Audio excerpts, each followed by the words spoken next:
السلام عليكم. اوعدك مش هتشتري تاني من بره حاجه كده زي القمر.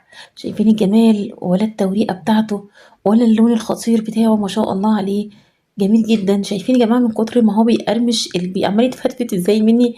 الوش بتاعه طالع يعني مش عارفه اقول لك ايه، ورقه كراسه والله العظيم. حاجه كده قمر.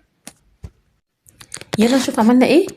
2 كيلو من دقيق هاتيهم، او حتى اعملي كيلو دقيق واحد زي ما تحبي، المتاح عندك اعمليه. تمام. يعني ال2 كيلو هيعملوا لك 4 فطاير. وطبعا لو هتعملي كيلو واحد هي فطيرتين كده نفس المقاس اللي انا عاملاه او الحجم اللي انا عاملاه. تمام. ولو عايزاهم اصغر براحتك، بس كده كده كويس قوي يعني. نزلت بنص معلقه من الملح، ولو هتعملي كيلو فهتحطي ربع معلقه من الملح. تمام. ونزلت ب3 معالق من السكر، والسكر هنا لحد يعني من معلقتين لحد 4 معالق سكر ممكن تزودي عادي جدا. تمام. فلو كيلو دقيق حطي له معلقه ونص سكر. تمام. انا بحط ال3 معالق ل2 كيلو. تمام. وبعدين بقى نزلت ب4 اكواب من الميه، يعني نزلت ب3 اكواب الاولانيين كده في البدايه، وهي تقريبا خدت معايا 5 اكواب. لكن في المعتاد كنت بعمل دي قبل كده كان بياخد 4 كوبايات بس. فطبعا كل واحد حسب الدقيق بتاعه يا جماعه. فانتي حطي اول 3 كوبايات، وبعد كده تاخدي بالك من كل ما تنزلي معلقه ميه بالراحه واحده واحده. نزلي كده لحد ما تبقى العجينه معاكي زي ما انت شايفه كده ناعمه جدا. تمام زي ما انت شايفه كده. هي متماسكه تمام زي ما انت شايفه، بس ناعمه ومش يعني مش محجره معاكي، طريه. تمام. ناعمه وطريه، دي نقطه مهمه جدا او تكايه مهمه جدا عشان الفطيره بتاعتك تطلع لك فعلا طريه، ما تطلعش ناشفه. تمام. او معضمه.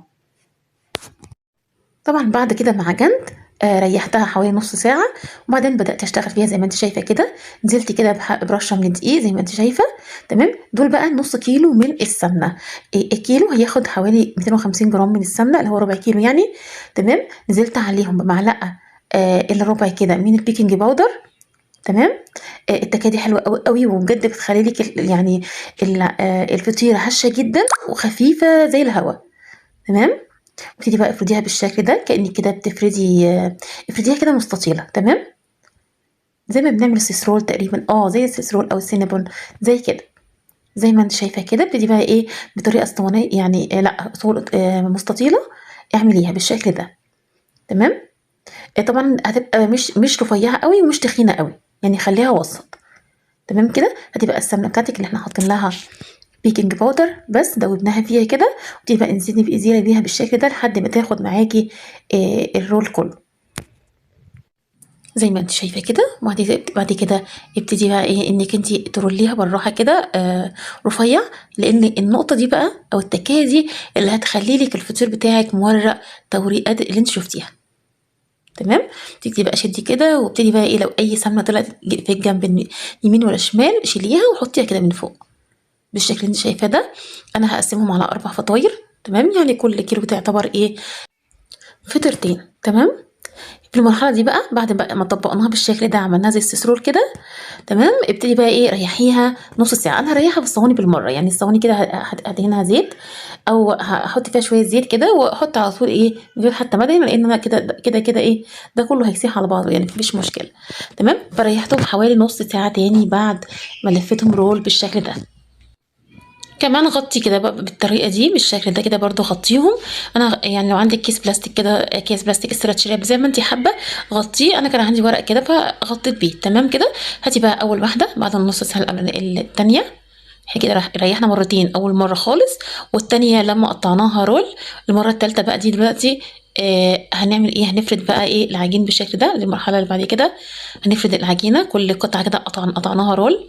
هتقفليها من الجناب عشان السمنه ما تطلعش. تمام. زي ما شفتي اول ما عملت كده ومعلقه واحده بس سمنه مش اكتر، يعني هي ايه اصلا اللي اللي باقي في الطبق. تمام. وكمان هيتبقى منه حطيت معلقه واحده بس مش اكتر من كده. وابتدي بقى الفيها بالشكل دوت رول يعني اعمليها بقى كوره بالشكل ده وحطيها في الصينيه تاني. تمام. ادي التانية معايا برضو يعني هعملها برضو بشكل مستطيل زي ما انت شايفه. وابتدي برضو ايه بالنشابه افردها خالص للاخر. انا استخدمت النشابه التانية كده لقيتها احلى. تمام. وبعدين بقى ايه برضو هنزل بمعلقه سمنه واحده بس مش اكتر من كده. وهنا بقى بعد ما نفردها كويس جدا كده تبقى على شكل مستطيل ابتدي بقى ايه طبقيها، سواء هتطبقيها زي المناديل زي المنديل اللي هو 4 تطبيقات. تمام. او تطبقيها ايه اللي هي زي الظرف كده. واهم حاجه تلميها كويس جدا من تحت كده، تعمليها زي السره كده، وتبتدي بعد كده تكوريها زي الكوره، وبعد كده تحطيها في الصينيه بتاعتك. تمام. هي الرول اللي احنا عملناه في الاول ده اللي هيعمل التوريقه اساسا. تمام. فهنلفها بالشكل ده، وبعدين هتحطيها بقى ايه في الصواني دي التالتة زي ما انت شايفه كده، ونعملها بنفس الطريقه. هنخليها برضو على شكل مستطيل، وبعدين نبتدي نحط معلقه سمنه واحده زي ما اتفقنا. تمام. وبعدين هنبتدي بقى ايه نلمها، سواء بقى لميتيها كده ايه يعني مثلثات في بعضها، او حتى يعني زي ما انت شايفه كده طبقتيها بالشكل دوت، وابتدي اعمليها على شكل كوره، وبعدين حطيها في الصينيه بتاعتك المدهونه.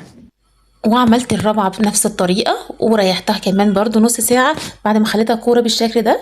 تمام. وبعدين بدأت على طول ايه افردها بقى في الصواني، وبعد ما فردتها في الصينية برضو سبتها كمان يعني ربع ساعة مش اكتر من كده يعني ممكن. وهو على فكرة لو عايزة تزودي كمان عادي. ده كله كنت بعمله وبسيب يعني بسيب العجين كده او العجين الفطير بتاعي، واروح اعمل كل حاجة. كنت بنظف، اغسل مواعين، اخلص اشطب المطبخ بتاعي، اغسل غسيل حتى، او تذاكري حتى لابنك اللي هو الفطير مش هتحسي بيه وانت بتعمليه اساسا، هتعملي الف شغلانه وانت بتعملي الفطير. تمام. افرديه بالشكل دوت. تمام. سبته كمان زي ما اتفقنا كده برضو، غطيته كده حوالي ربع ساعه ولا حاجه. تمام. وشفتوا وانا بوريكم هنا السمنه اللي اتبقت كمان في الطبق، كان في سمنه اتبقت في الطبق ما خدتهاش كلها. تعالي بقى لمرحله التسويه، هنشوف سويناها ازاي. بصوا بقى، انا سخنت الفرن حوالي 10 دقايق بالظبط، سخنتها كويس جدا على اعلى درجه حراره. تمام. ودخلت الفطير بتاعي بالشكل ده زي ما انتم شايفين كده. تمام. وما بشغلش فوق خالص، هو ما بشغلش الشوايه نهائي، هو بيسخن كده يعني بيحمرها كده فوق وتحت زي ما انتم شايفين. اللهم بارك عليه، طلعت قمر جدا. الاولانيه قعدت حوالي تلت ساعه بصراحه، والتانيه خدت 12 دقيقه بالظبط، لان الفرن كان سخن كويس جدا ليها. تمام. وطبعا بتطلع بالشكل ده. لو حابه تهديها، او حتى حابه انك تشيليها في الفريزر وتفرزيها، او عايزاها تفضل سخنه وطريه، تمام، يبقى هاتي كده الاسترتش راب بتاعك وابتدي ايه لفيه بيها. تمام. شايفين التوريقه؟ شايفين يا جماعه تحفه ازاي؟ اللهم بارك. شايفين القرمشه اصلا طبعا، واخدين بالكم عماله تتكسر ازاي معنى كده ان هي بتقرمش زي ما انتم شايفين. اللهم بارك عليها، تحفه جدا. لو استفدت حاجه من الفيديو اتمنى تحطي لي كومنت لطيف منك، واعملي بقى لايك وشير. اوعي تنسي. اشوفك في فيديو جديد، مع السلامه.